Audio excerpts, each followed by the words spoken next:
Bapak Ibu yang terkasih, Shalom. Menjadi orang yang jujur, saudara ya. Siapa yang jujur di sini angkat tangan? Nggak ada yang pede ya. Berarti nggak jujur nih, tapi saya percaya jujur lah ya. Tuhan yang menilai kejujuran kita ya Bapak Ibu. Iya, di dalam Amsal pasal yang ke-11 ayat yang ke-11. Coba kita buka bersama Amsal 11 ayat 11. Firman Tuhan di sana berkata, Amsal yang ke-11 ayat yang ke-11 ya, kita baca bersama saudara. Ya, baca sama-sama. Apa dikatakan di sana? Berkat orang jujur memperkembangkan kota, tetapi mulut orang fasik meruntuhkannya. Jadi berkat orang jujur, ternyata menjadi orang jujur itu ada berkatnya ya, berkat orang jujur. Ada berkat tersendiri loh yang Tuhan kasih buat orang jujur. Jadi berkat orang jujur. Saya mau menjadi orang jujur supaya saya menerima berkat.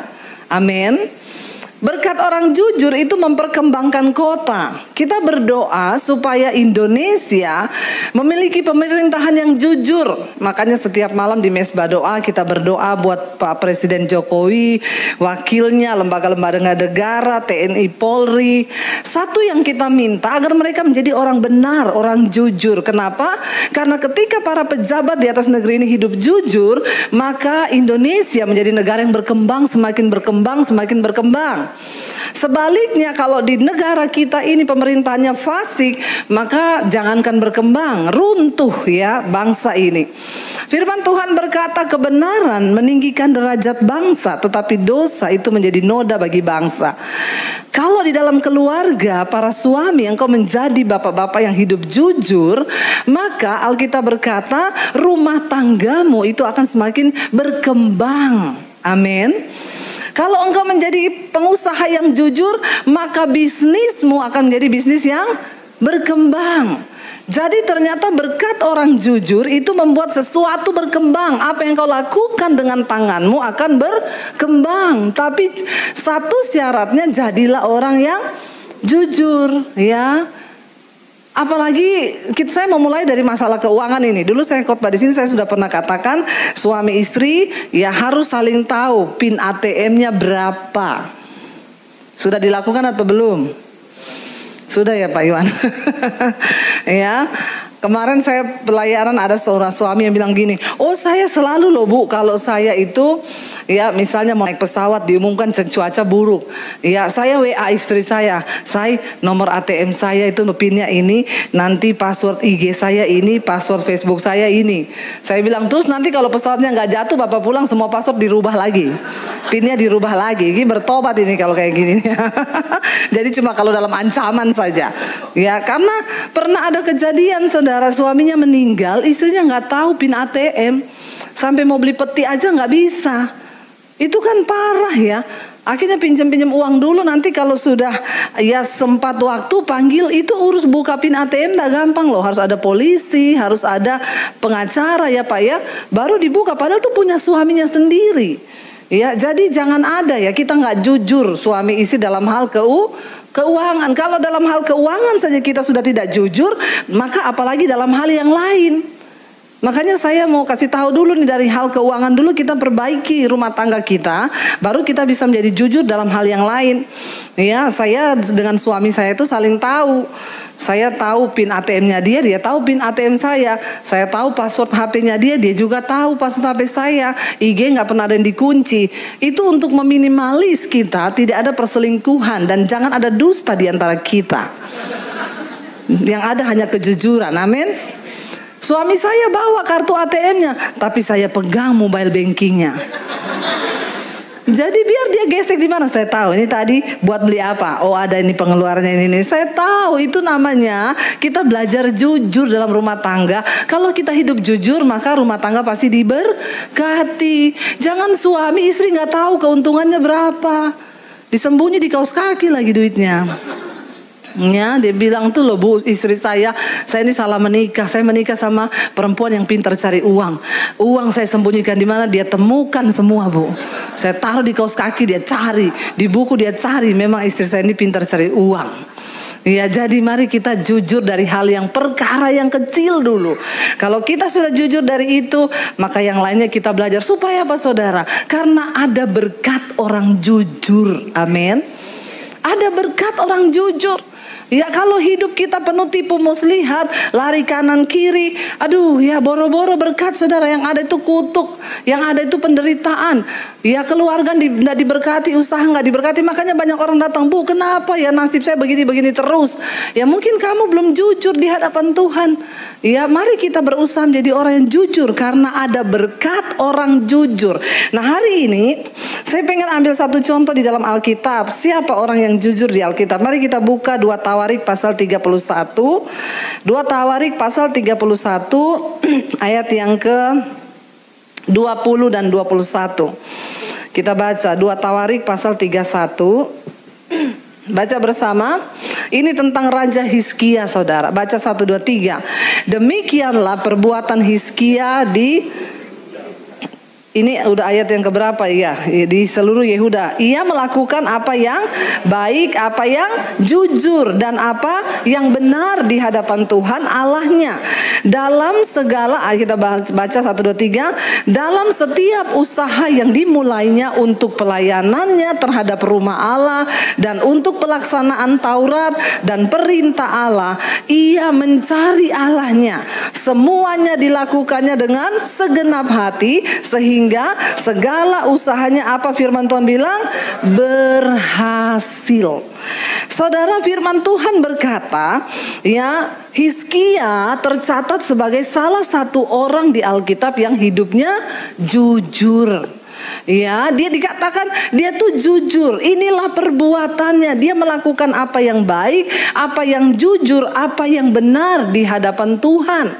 Ya, sehingga dalam setiap usaha yang dia lakukan, saudara, Tuhan menyertai dan membuat dia berhasil. Kita tahu bersama Hizkia adalah seorang raja yang dia membangun, saudara, Hizkia Tunnel. Kalau saudara pernah ke Israel, yang belum, nanti ikut saya bulan April. Tapi kayaknya sudah penuh. Nanti ya, next time. Yang lalu saya ke Israel, kami turun di kota Daud. Itu di bawah istana Raja Daud.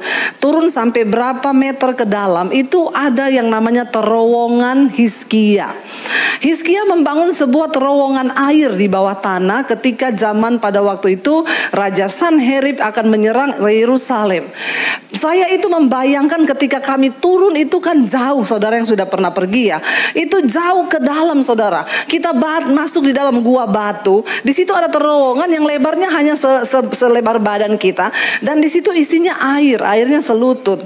Hizkia membuat itu, saudara. Pada zaman itu belum ada traktor, belum ada peralatan canggih, tapi Tuhan menyertai dia membuat cadangan air buat Yerusalem. Ya, di bawah kota Daud itu dia bikin terowongan di tebing batu loh. Saya tuh sampai masuk melihat ini batu yang dipahat loh, dan di situ menjadi saluran air. Kenapa Hizkia diberkati Tuhan dan dia berhasil mengembangkan kota Yerusalem? Saudara, peperangan di daerah-daerah gurun pasir itu cuma memperebutkan dua hal, benda cair, minyak dan air. Susah di sana, makanya negeri yang ada air itu diperebutkan, yang ada minyak itu diperebutkan. Cuma benda cair itu yang diperebutkan. Jadi pada zaman itu Hizkia disertai Tuhan. Makanya benar Amsal 11 ayat 11 tadi berkata, berkat orang jujur memperkembangkan kota. Berkat Hizkia menjadi raja yang benar, dia berhasil membuat terowongan air di bawah tanah yang itu menghidupi kota Yerusalem pada waktu dikepung oleh Sanherib, saudara. Dan siapakah Hizkia ini sebenarnya? Hizkia ini ayahnya adalah seorang raja yang terburuk di Israel, yaitu Raja Ahaz. Kita tahu bersama Ahaz adalah raja yang jahat. Jadi belum tentu bapaknya jahat, anaknya jahat. Ya, belum tentu juga bapaknya baik, anaknya baik. Bisa jadi bapaknya baik, anaknya jahat. Sebaliknya bisa jadi anaknya jahat, bapaknya baik. Kok sama ya? Bisa jadi bapaknya jahat, anaknya baik. Terbukti Hizkia, papanya itu tercatat sebagai raja yang terburuk selama sejarah Israel. Ketika Ahas memerintah, dia membangun kuil-kuil untuk penyembahan berhala di sana. Sehingga imam-imam mereka sudah tidak lagi melakukan tugas mereka sebagai imam. Dirusak semua sama Raja Ahas. Diperintahkan semua harus menyembah kepada dewa. Tapi ketika Ahas mati, Hizkia menggantikan bapaknya menjadi raja. Dia membongkar seluruh kuil-kuil penyembahan berhala. Dia mengembalikan tugas para imam kembali di bait Allah. Dia kembali membangun penyembahan yang benar kepada Tuhan. Dia hidup menjadi orang yang baik, yang jujur di mata Tuhan, sehingga hidupnya diberkati Tuhan, dan Yerusalem berkembang sejahtera di bawah pemerintahan Raja Hizkia. Apa yang terjadi yang paling luar biasa yang kita tahu dari Raja Hizkia, saudara? Kita lihat dalam 2 Raja-Raja pasal yang ke-20. Ini cerita yang sangat kita tahu. Hizkia pernah mengalami sakit dan hampir mati. 2 Raja-Raja 20 ayat 1, saudara. Kita baca bersama 2 Raja-Raja 20 ayat yang pertama, baca 1, 2, 3. Pada hari-hari itu Hizkia jatuh sakit dan hampir mati. Ada di sini yang pernah rasa jatuh sakit dan hampir mati? Siapa yang sudah pernah rasa hampir mati? Ya, kita ini kadang baru sakit, batuk, pilek, hidung tersumbat, sudah alay lebay. Hizkia sakit dan hampir mati. Hampir mati itu sekarat judulnya. Dalam keadaan dia sakit dan hampir mati, datang seorang nabi, seorang yang rohani, seorang utusan Tuhan, ngomong sama dia apa? Kita baca. Lalu datanglah Nabi Yesaya bin Amos dan berkata kepadanya, beginilah firman Tuhan, sampaikanlah pesan terakhir kepada keluargamu, sebab engkau akan mati, tidak akan sembuh lagi. Saudara bayangkan kalau saudara sakit hampir mati, didatangi pendeta. Sayalah yang datang. Terus saya bilang, sampaikan pesan terakhirmu kepada keluargamu, karena kau pasti mati dan tidak mungkin sembuh lagi. Pasti saudara siram air saya. Iya Pak ya. Saudara bilang ini Bu Debbie sesat. Ya, nabi, ya itulah yang benar, tidak hanya menyampaikan yang enak-enak saja. Ya, kebanyakan orang itu terlalu memelintir firman Tuhan hanya untuk kebutuhan. Ya, orang sakit didatangi. Kalau saudara datang sama orang sakit, Bu, kalau Tuhan mau menyembuhkan ibu, maka Tuhan sanggup menyembuhkan. Tapi kalau tidak pun percaya, mati itu sebuah keuntungan. Amin. Itu yang harus kita perlengkapi kepada setiap orang. Makanya saya bersyukur banyak orang WA ke saya, Bu, saya mau berterima kasih. Cici saya sudah dipanggil Tuhan. Yang luar biasa sebelum meninggal, cici saya tuh tiap hari dengar mesbah doa. Sampai terakhir dia memasuk ruang operasi, dia bilang sama saya tidak takut mati. Kalaupun saya akan mati, itu adalah keuntungan. Saya akan ketemu dengan Tuhan. Jadi dia bilang, saya berterima kasih ya Bu, berkat mesbah doa, semua khotbah-khotbah ibu, cici saya itu siap mati. Kita semua sudah siap mati belum? Halo? Kenapa tertawa saudara? Ya, siap mati. Kemarin saya baptis seorang yang kena kanker stadium akhir. Dia divonis dokter tinggal 6 bulan lagi umurnya. Dia menangis, dia bilang, Bu Debbie, berarti saya harus mempersiapkan diri menuju kematian ya. Saya bilang sama dia, jangankan kamu yang sudah divonis dokter 6 bulan lagi hidup. Saya nih gak divonis dokter, tapi tiap hari saya siap mati. Minta ampun kalau ada dosa. Siapa tahu saya dipanggil hari ini. Kamu yang sudah divonis dokter 6 bulan lagi, buktinya masih hidup sampai sekarang, gak mati-mati kan? Ada orang yang tidak divonis mati, tiba-tiba mati lagi duduk di sofa. Jadi kita semua ini, saya bilang bukan perkataan dokter yang menentukan hidupmu. Ada orang yang gak divonis loh, tiba-tiba meninggal lagi duduk di sofa aja. Bahkan tidak sempat menyampaikan pesan terakhir.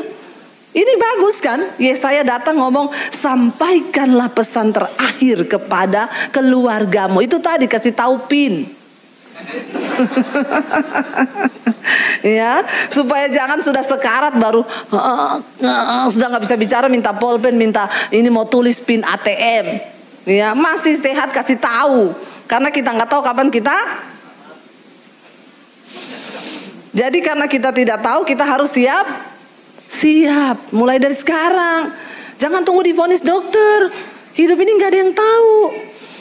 Ya masih bagus kalau dikasih kesempatan. Sampaikan pesan terakhirmu kepada keluargamu. Karena kamu tidak mungkin sembuh. Kamu akan mati. Kamu pasti mati. Lalu apa yang dilakukan Hizkia, saudara? Kita lihat responnya. Ayat yang berikutnya dikatakan di sana. Lalu Hizkia memalingkan mukanya ke arah dinding. Bukan dia buang muka dari Yesaya karena dia marah, bukan. Dia memalingkan mukanya ke arah dinding. Lalu dia apa? Berdoa kepada Tuhan. Hizkia adalah seorang yang hidup jujur dan takut akan Tuhan. Responnya ketika mendengar sesuatu yang buruk, ketika menghadapi masalah yang buruk, adalah dia mencari wajah Tuhan. Orang yang hidup jujur itu pasti karena dia dekat sama Tuhan. Gak mungkin kalau dia gak dekat sama Tuhan. Tapi sekarang banyak orang lebih takut CCTV dan takut Tuhan ya. Kita lihat-lihat tuh di IG orang nyolong nih. Lihat CCTV gak jadi dibalikin. Karena lihat aduh ada CCTV. Padahal dia lupa mata Tuhan itu lebih dari CCTV tercanggih. Amin. Yang bisa menembus dimanapun engkau berada. Nanti satu saat nanti kita mati disuruh puter. Ditanya kamu pernah selingkuh gak? Enggak. Malaikat channel 5. Habis kau. Ada semua rekamanmu. Ya pernah nyolong gak? Enggak. Channel 4. Itu mata Tuhan lebih dari CCTV tercanggih dimanapun juga. Walaupun engkau gak ngaku sama manusia, tapi Tuhan tahu.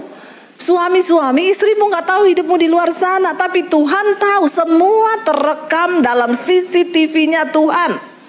Istri-istri, suamimu gak tahu hidupmu seperti apa. Anak-anak, orang tuamu gak tahu hidupmu di luar seperti apa. Tapi semuanya terekam dalam CCTV-nya Tuhan. Bilang amin. Amin yang kencang biar bertobat. Ya ingat loh ya, satu saat Alkitab berkata semua makhluk akan berhadapan di tahta pengadilan Kristus. Untuk apa? Memberikan pertanggungan jawab terhadap apapun yang dia lakukan di bawah langit ini. Kita semua akan berdiri di hadapan tahta pengadilan Kristus. Jadi lebih baik dari sekarang hidup jujur. Ada mata Tuhan melihat. Hizkia seorang yang takut akan Tuhan. Ketika dia mendengar itu, dia gak marah. Dia memalingkan wajahnya ke tembok. Lalu dia mulai berdoa kepada Tuhan. Apa isi doa Hizkia? Kita lihat. Ya, ayat yang ke-21.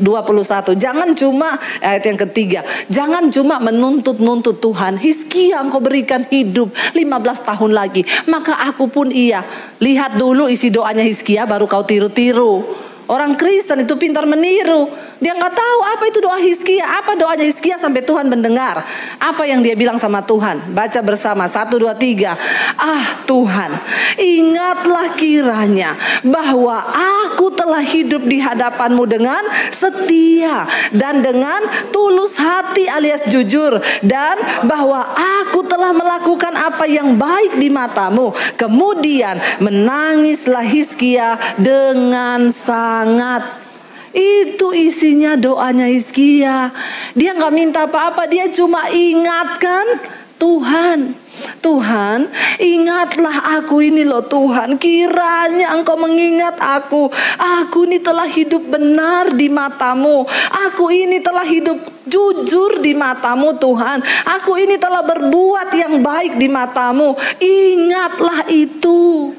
Lah kalau kita hidup dalam dosa, apa yang mau diingatkan? Tuhan, ingat loh, aku ini tiap hari selingkuh. Ingat loh Tuhan, aku ini tiap hari nyolong. Tuhan bilang, matilah kau. Biarkan Tuhan menemukan sebuah alasan dalam hidup kita untuk Dia memberi kita perpanjangan umur. Harus ada alasan yang Tuhan dapati dari hidup kita. Untuk apa aku akan perpanjang umurmu? Dia bilang, ingat loh Tuhan, aku hidup di hadapan-Mu dengan setia. Aku hidup dengan tulus hati, dengan jujur. Dan aku telah melakukan apa yang baik di mata-Mu. Kemudian menangislah ia. Saudara, ada hal apa dari hidup kita yang bisa membuat itu Tuhan mempertahankan hidupmu? yang bisa membuat sebuah alasan untuk Tuhan membela kita. Ingat loh, Alkitab berkata iblis pun tahu apa yang kita perbuat dan dia mendakwah kita di hadapan Allah. Ingat kisahnya Ayub. Tuhan bilang, tidak ada seorang pun di dunia ini yang seperti Ayub. Iblis ngomong, karena engkau beri dia kekayaan. Engkau pagari semua miliknya. Engkau pagari kekayaannya. Engkau pagari anak-anaknya. Tuhan memagari. Lalu iblis bilang, coba beri aku kuasa. Buka pagarmu atas hartanya. Dan aku akan menjamah semua hartanya. Lihat, apakah dia masih tetap setia dan tulus kepadamu? Tuhan bilang, oke iblis, aku beri engkau kuasa, ambil semua hartanya. Tapi nyawanya dalam tanganku. Lalu iblis mengambil semua yang Ayub punya. Kekayaannya habis dalam semalam, terbakar semua habis. Ayub bilang, Tuhan yang memberi, Tuhan juga yang mengambil. Terpujilah nama Tuhan. Gondok gak iblis? Gondok. Iblis datang sama Tuhan. Iya, karena dia masih sehat. Walaupun hartanya sudah diambil, dia masih sehat, dia masih bisa kerja cari duit. Coba kasih aku kuasa untuk aku jamah tubuhnya, beri dia penyakit. Tuhan bilang, oke iblis, aku beri engkau kuasa, jamah tubuhnya Ayub, tapi nyawanya tetap di dalam genggamanku. Itu sudah paling parah. Tidak ada persoalan di hidup manusia yang sangat membuat iman kita akan jatuh dan down selain ketika orang berhadapan dengan yang namanya sakit penyakit. Kenapa saudara? Masalah keuangan di luar tubuh, suami selingkuh di luar tubuh, tapi kalau namanya sakit itu di dalam tubuh. Orang lain tidak akan pernah bisa memberi kita kekuatan. Dia akan ngomong, kamu gak rasa ini sakitku.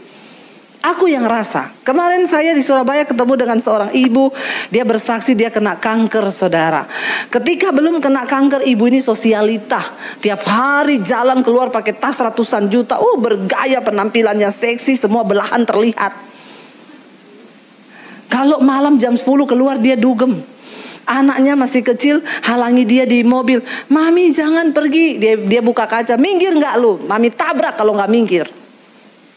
Lalu dia pergi dugem, minum-minum di nightclub, pulang pagi saudara. Suaminya bilang, bertobat kamu, cari Tuhan. Gak ada Tuhan-Tuhanan, hidup ini punyaku. Satu saat dokter vonis dia kena cancer, awal pandemi. Suaminya bawa dia berobat ke luar negeri, waktu itu semua tutup, yang bisa hanya Dubai. Dibawa dia ke Dubai saudara. Sampai sana akhirnya berobat. Suaminya temenin dia. Sampai satu kali kansernya sudah menyebar dan ususnya itu bocor.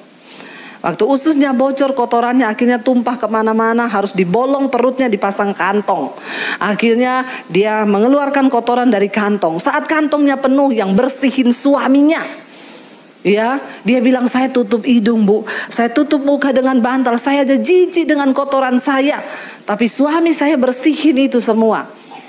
Saya tanya sama suaminya, kenapa bapak punya hati yang begitu luar biasa? Suaminya orang bule, orang Kanada. Dia bilang, pertama bu, karena ikatan sumpah janji pernikahan. Di dalam janji pernikahan kita berkata, aku akan mengasihi engkau dalam keadaan sehat ataupun sakit. Dia bilang banyak orang mengucapkan janji itu dengan senyum-senyum, dengan enak. Mereka lupa itu adalah sebuah komitmen yang sangat berat. Yang kedua bu, dia bilang, kenapa saya melakukan itu? Kita tidak tahu hidup ini, semua orang bisa kena sakit. Hari ini mungkin istri saya, tapi saya nggak tahu besok mungkin saya. Karena itu saya hanya melakukan apa yang Yesus katakan. Perbuatlah kepada orang lain apa yang engkau ingin orang perbuat kepadamu. Perbuatlah itu juga kepada orang lain, karena apa yang engkau tabur itu akan engkau tuai. Dalam keadaan sakit istrinya disuruh bertobat. Suaminya bilang, baca Alkitab, berdoa. Ndak. Kenapa Tuhan izinkan saya mengalami sakit seperti ini? Kenapa Tuhan gini-gini, marah, gak bertobat? Sampai satu kali dia bilang, ada temennya kirimi khotbah saya yang berjudul Akibat Dosa Tersembunyi.